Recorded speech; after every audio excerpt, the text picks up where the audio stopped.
اولاد ملے گی۔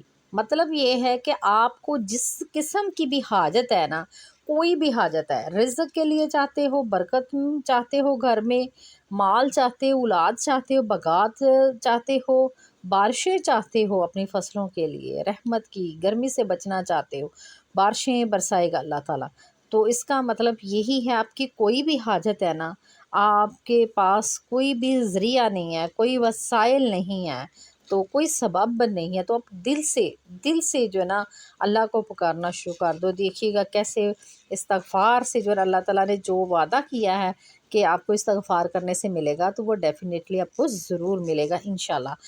تو ناظرین، رسول اللہ صلی اللہ علیہ وآلہ وسلم نے فرمایا، جو شخص کثرت سے استغفار کرتا ہے، اللہ اسے ہر تنگی سے نجات دیتا ہے، ہر غم سے راحت دیتا ہے، اور ایسے راستے سے رزق دیتا ہے جو اس کے گمان میں بھی نہ ہو۔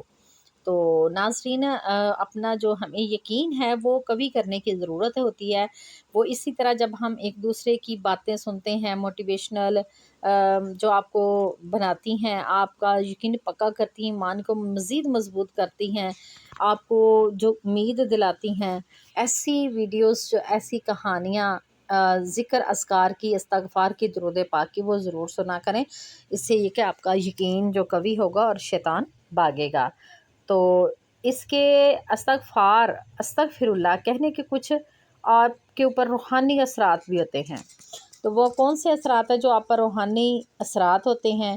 وہ یہ ہے کہ دل نرم ہو جاتا ہے، دعائیں قبول ہونا شروع ہو جاتی، ایون کہ بن مانگی دعائیں بھی قبول ہونا شروع ہو جاتی ہیں۔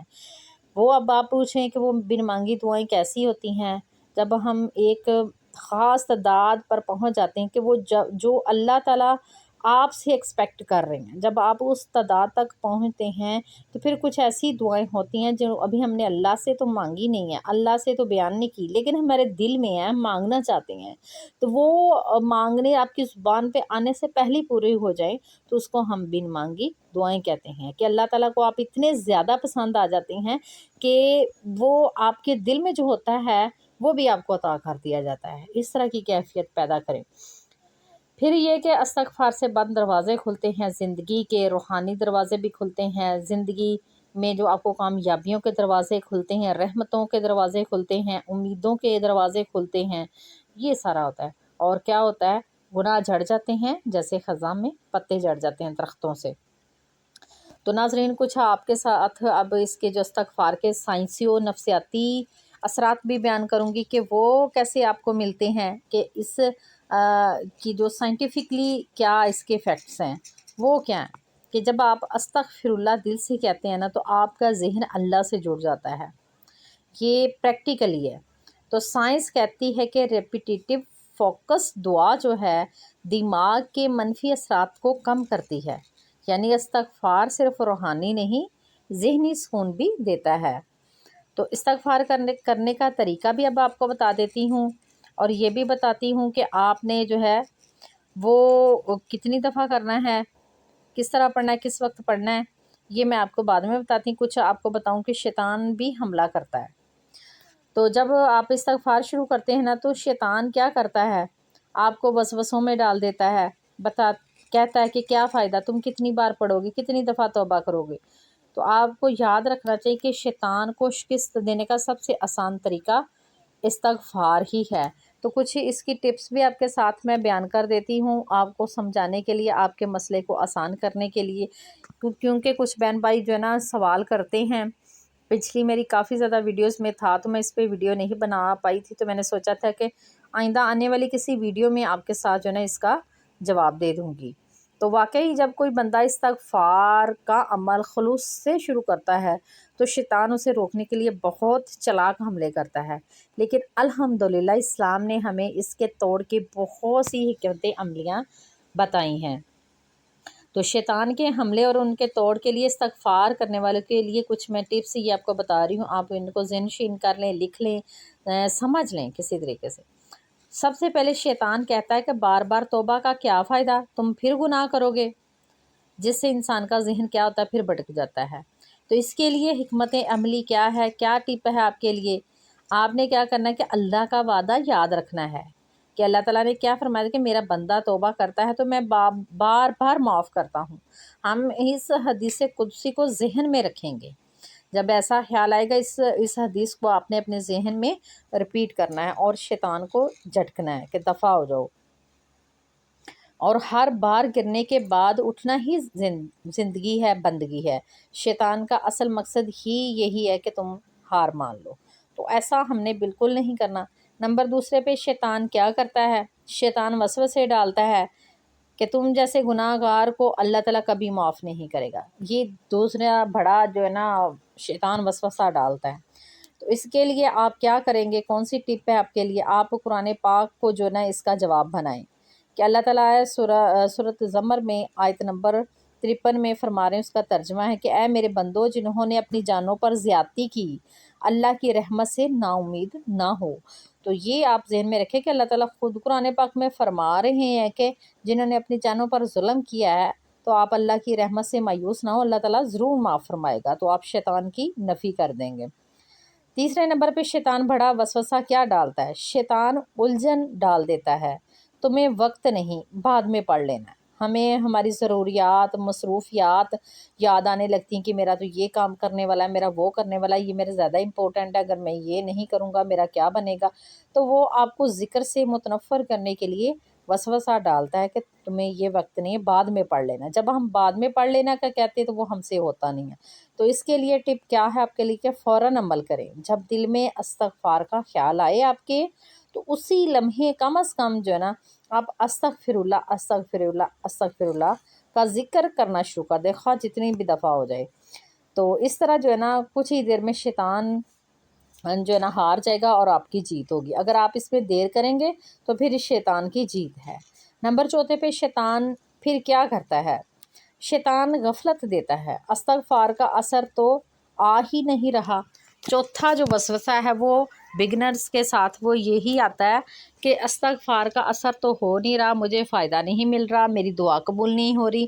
بلکہ تو پھر کیا ہوتا ہے؟ اس کے لیے کیا آپ کو حکمت عملی کرنی ہے یا پھر آپ کو کیا اس کے لیے کرنا چاہیے؟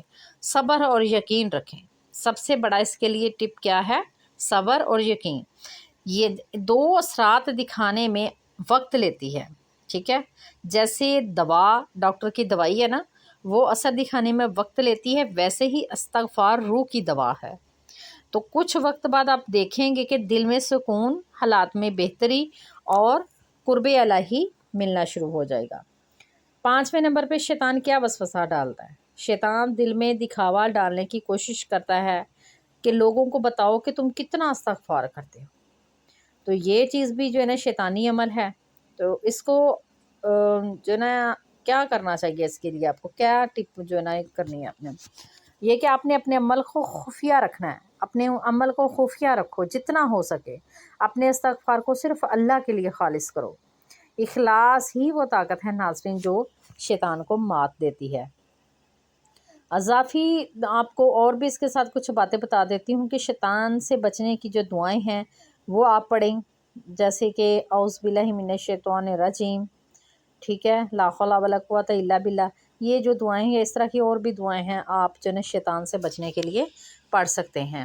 تو شیطان جو ہے نا وسوسہ ڈالتا ہی رہے گا، آپ کو مایوس بھی کرے گا، لیکن آپ نے اپنے عمل پر ڈٹے رہنا ہے. آپ نے شیطان کو ریجیکٹ کرنا ہے کہ تم غلط ہو، میں ٹھیک ہوں، میرے اللہ کا ذکر جو ہے نا وہ انشاءاللہ مجھے اس مشکل سے نکالے گا. تو روزانہ چاہے جتنی بھی دفعہ ہو آپ 1 منٹ استغفار کریں یا 10 منٹ کریں، 20 منٹ کریں، 1 گھنٹہ کریں، لیکن اپنے رب سے جڑے رہیں. کیونکہ شیطان ہارتا ہے جب بندہ صرف ایک بار استغفر اللہ کہتا ہے. تو جب آپ کو لگے کہ شیطان آپ کو بہکا رہا ہے تو آپ نے جلدی سے استغفر اللہ پڑھنا شروع کر دینا. بے شک آپ اپنے کوانٹٹی کو نہیں بھی پورا نہیں کر رہے نا تو پھر بھی آپ پڑھنا شروع کر دیں. اس سے یہ ہوگا کہ شیطان جو آپ کو وسوسہ ڈال رہا ہے نا اس سے آپ کی جان چھوٹ جائے گی. تو ابھی آپ کو بتاتی ہوں کہ آپ نے ناظرین کتنا استغفار کرنا ہے. جو بگنرز ہیں ان کو بھی بتا دوں گی، جو پہلے تھوڑا بہت استغفار کرتے ہیں ان کو عادت ہے، ان کے لیے بھی بتا دیں. دونوں طریقے سے بتا دیتی ہوں. کہ پڑھنے کا طریقہ یہ کہ کوشش کریں کہ آپ استغفار کا ذکر جو ہے نا وہ تنہائی میں کریں، سادگی سے کریں، خلوص دل سے پڑھیں. کوشش کریں آپ کا لباس صاف ستھرا ہو، پاکیزہ جگہ ہو، تو اگر کچھ بہن بھائیوں کا کام ایسا ہوتا ہے، میلے کپڑے ہوتے ہیں، ان کی مجبوری ہوتی ہے، جیسے ورک شاپ پہ کام کرنے والے ہیں یا پھر کوئی جھاڑو لگانے والے ہیں، لیکن وہ ذکر کرنا چاہتے ہیں، ان کے پاس ٹائم نہیں، تو تب وہ اس حالت میں بھی کر سکتے ہیں، ٹھیک ہے۔ آپ جس طرح بھی ہیں کر سکتے ہیں، لیکن آپ اہتمام کے ساتھ اگر کریں تو پھر تنہائی میں کریں، سادگی سے کریں، صاف ستھرے لباس میں خوشبو لگا کر کریں، اور دیکھیے گا کیسے آپ کو ذکر۔ اور جو بگنرز ہیں، جن کو بالکل بھی عادت نہیں ہے، وہ کم از کم جو نا ہر نماز کے بعد 100 مرتبہ استغفر اللہ کا ذکر کریں، ٹھیک ہے۔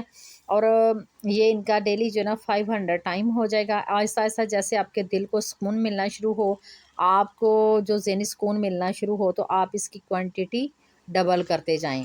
اسی طرح آپ نے آہستہ آہستہ کرتے ہوئے ڈیلی 7000 تک آپ نے اپنی اس کوانٹٹی کو لے کے آنا ہے۔ اول آخر درود پاک، درود شریف جو لازمی پڑھے، کوئی سا بھی پڑھ لیں، لیکن میں آپ کو ریکمینڈ کروں گی کہ درود ابراہیم جو پڑھیں 3 بار پڑھیں، 5 بار پڑھیں، یا 7 یا پھر 11 مرتبہ، 12 مرتبہ بھی پڑھ سکتے ہیں، ٹھیک ہے۔ اول آخر سیم تعداد رکھیں، اور ہر ذکر جب آپ مکمل کریں تو اس کے بعد دعا کا اہتمام ضرور کریں۔ میں نے کافی ویڈیوز میں دعا مانگنے کا طریقہ بھی بتایا ہوا ہے، ابھی اس ویڈیو میں بتاؤں گی تو لمبا ہو جائے گا۔ سب سے پہلے آپ اللہ تعالیٰ کی حمد و ثنا کریں، پھر درود پاک پڑھیں، پھر اپنی دعا مانگیں، اور دعا کو ٹائم دیا کریں۔ یہ نہیں کہ 2 لفظوں میں دعا مانگ کے تو آپ اپنا کام ختم کر دیں، ایسا بالکل نہیں آپ نے کرنا۔ آپ نے دعا جو ہے نا آپ کی عبادت کا مغز ہوتا ہے، ٹھیک ہے۔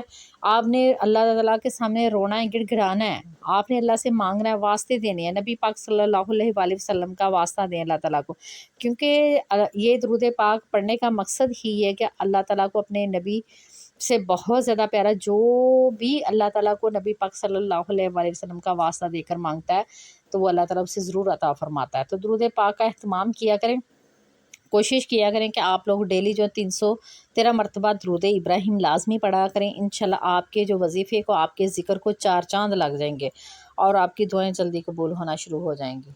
تو ناظرین، آپ سب سے ریکویسٹ ہے کہ آپ اللہ کی رحمت جو بہت قریب ہے، بس آپ کو استغفر اللہ کہنے کی، پڑھنے کی ضرورت ہے، اور درود پاک بھی آج سے ہی آپ ڈیلی جو ہے 313 مرتبہ سٹارٹ کریں۔ انشاءاللہ بہت ہی جلد اللہ تعالیٰ آپ کی جو ہے نا زندگی بدلے گا۔ یہ جو لفظ استغفر اللہ ہے، یہ آپ کی زندگی بدل دے گا۔ اور آپ نے کیا کرنا ہے کہ اگر آپ یہ استغفار آج سے شروع کر رہی ہیں تو آپ نے کیا کرنا ہے، یا کل سے شروع کریں گے، آپ نے کمنٹ میں لکھنا ہے کہ میں استغفار کا سفر شروع کر رہا ہوں یا کر رہی ہوں۔ بے شک آپ آج سے کریں یا کل سے کریں، تو پھر میں آپ کے لیے انشاءاللہ دعا بھی کر دوں گی جیسے ہی آپ کے کمنٹ پڑھوں گی، کیونکہ کمنٹس میں پڑھتی ضرور ہوں، لیکن جو آنسر دینا وہ پاسبل نہیں ہوتا، پھر میں ویڈیو میں کسی نہ کسی طریقے سے جواب دے دیتی ہوں۔ تو دعا میں ضرور آپ لوگوں کے لیے کروں گی، آپ لوگ ضرور ویڈیو کے آخر میں کمنٹ کریں کہ ہم استغفار کا آغاز کر رہے ہیں، انشاءاللہ اللہ تعالیٰ آپ کو کامیاب کرے گا۔ ناظرین، امید ہے کہ آپ کو سمجھ آ گئی ہوگی، اور اگر ویڈیو اچھی لگی ہے تو ویڈیو کو لائک اور شیئر ضرور کریے گا۔ یہ ایک صدقہ جاریہ ہے، اس کا ثواب آپ کو بھی ملے گا، مجھے بھی، اور جو نئے بہن بھائی ہیں اس چینل پہ وہ اس کو سبسکرائب کر لیں اور بیل کو آل پہ کریں تاکہ آپ کو ہر نئے